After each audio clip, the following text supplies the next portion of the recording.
This is Darren from High Impact Motorsports. Today we are working on a Ford Fiesta. You know, it's a party machine. No, I'm just kidding. So what happened was we ended up taking on a job that a previous shop basically messed up. Let's go over here and I'll show you what happened. So what we have here is a 1.6 liter. I got the valve cover off. What happened was she ended up taking this to a shop to have their timing belt serviced. And guess what?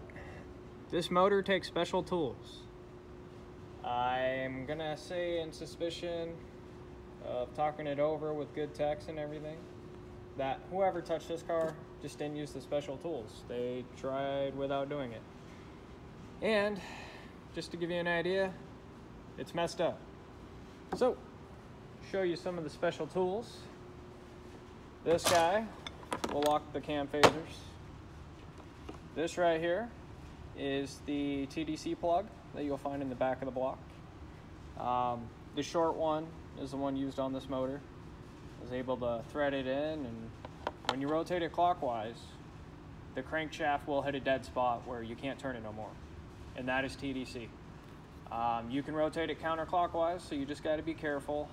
I left vice grips on the end of the crankshaft just so I can double verify without too much work, you know. It's pretty well locked in. So the Tdc plug, I don't know if you can see it, but you don't need to remove the CV axle.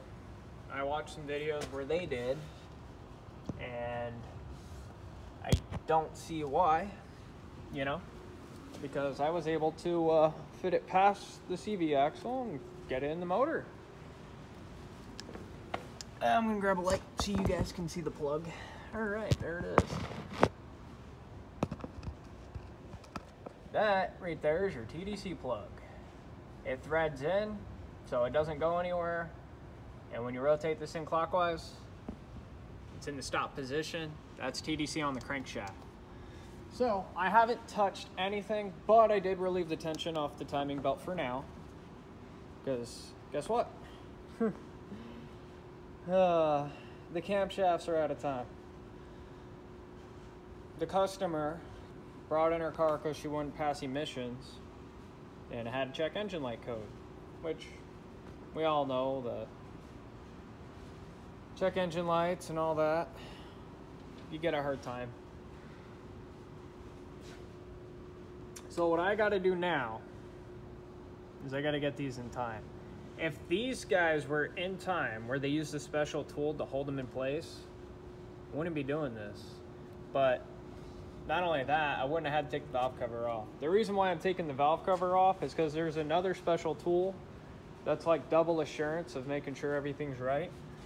And as you can see, it would go in the slots on the cam. Here, let me drop my light. So these slots right here, if I can get you in there so you can see. All right, here we go. So these slots, where it slots that way, it's going down. I need that to be perfectly level here, and then there's another metal plate that's gonna lock that. So that's another way that, hey, the camshafts are out of time. What worries me, so the reason why I was having a hard time getting this tool in the right orientation was because what it amounts out to is someone didn't align the camshafts. Either they didn't align the camshafts or they didn't align the cam phasers. So, come back here. This is the plate that we use. Not the big black one. This is the one you want to use, the nice thin one. And here, let me get a light. So, this thin one is used on the cams that are this style. So if you have this style here, you're gonna use this. You'll see in other videos where like you'll see the end of the camshaft and it'll have like a big ring, or that's when you want to use the other adapter. So we have the cams locked.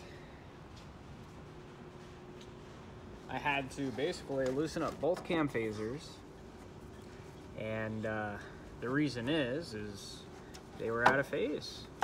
This tool would not go on whatsoever, and I basically just ended up wasting a whole day and going home thinking on it.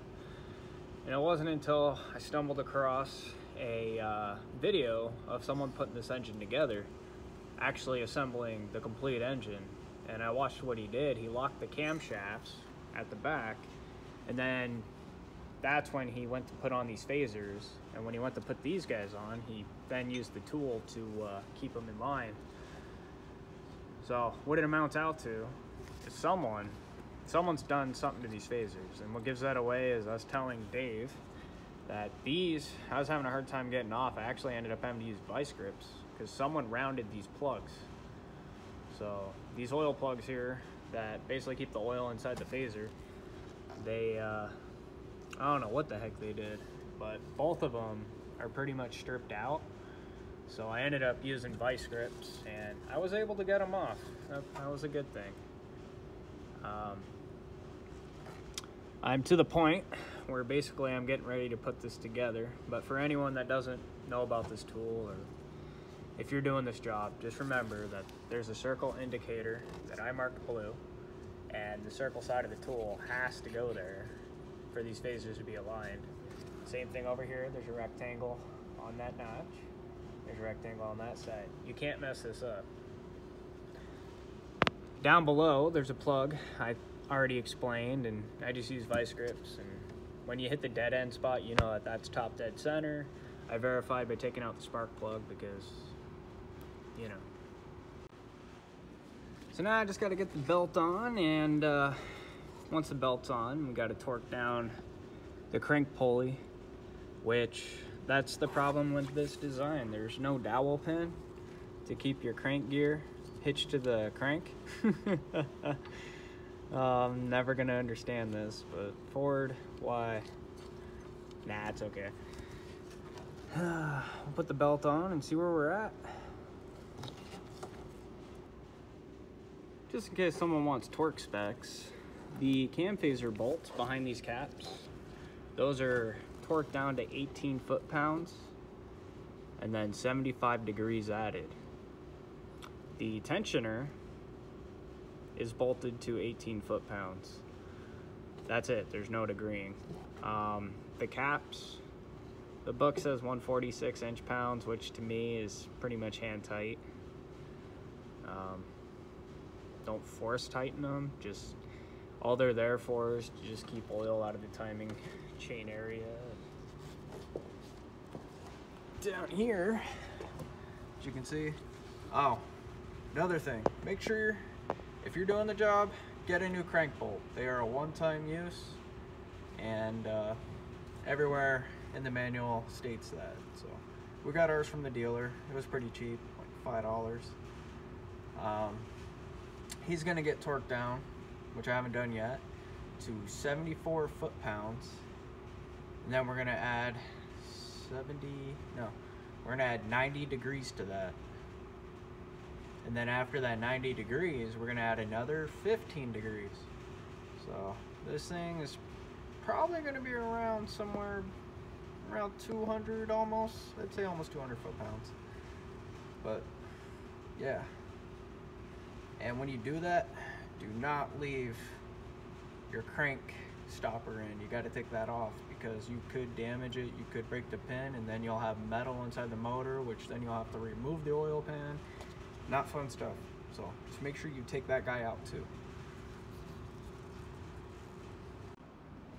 So another good thing about this job, I just got the crank bolt torqued down, but just to give anyone a head up, this motor takes the short pin on the crank. So I'm just giving you a heads up if anyone's doing this and you have the exact same 1.6 with the that uses this cam stopper, then you're going to want to use the short pin. So just giving you a heads up. Yeah, coming together. Got the belt on. Like I said, just got the pulley torqued down, and I'm just removing the tools, and then I got to rotate this engine 2 times around is what the book asked for, and then I should be able to re-put this tool back in, and it should be good. The phaser should be in line. So stay tuned. Let's get. So I rotated the engine twice, and it's almost back to the top at top dead center. I restuck the crank locking pin back in, and I'm going to rotate it until it dead ends. Once it dead ends, we're going to go ahead and put the timing tools back on, see if everything is to where it can just be put in place. If so, we're good. If not, well, that sucks, because then you're back to redoing and figuring out what went wrong. But right now, I have a good feeling about this. I think I'm okay.